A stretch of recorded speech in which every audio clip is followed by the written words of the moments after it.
Hello mga kapalos, magluto po tayo ng paboritong sopas. Ayan, magisa ng bawang at sibuyas. Pero bago ang lahat, inilaga ko ang kalahating breast ng chicken at hinimay-himay pang sahog. Ayan, at set aside natin muna at magmisa muna tayo ng bawang and sibuyas. So, ito na yung hinimay na manok. Ayan, igisa natin. At isison natin ng paminta at isang chicken cube. Ayan. So, nilagyan ko rin ito ng 1 teaspoon salt. Iodized ang aking ginamit. At naglagay ako ng tubig.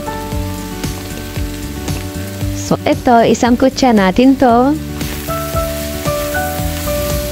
Then, lagyan ng tubig.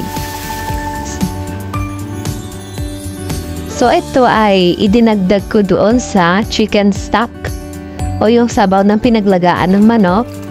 So, dito sa malaking pan na to, ay dito na ako magluluto. So, ito is pakuluan lang. Pakuluan lang to bago ilagay ang ating macaroni. Ayan, dinagdagan ko pa rin siya ng tubig kasi ang macaroni ko is half kilo.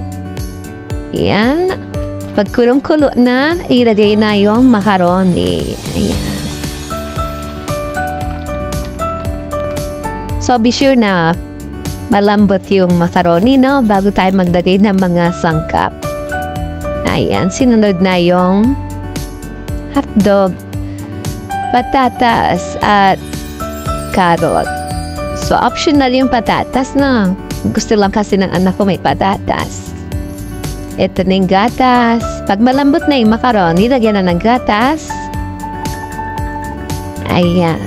So, inubos ko yung isang lata ni malaki. Ang pinakahuli natin dito yung repolyo. So, ito, isison nyo ng asin kung hindi kayo satisfied doon sa asin na nilagay. Kayo na pong bahala doon. Wala problema. Ito yung finished product. Sana nagustuhan nyo. Follow my page.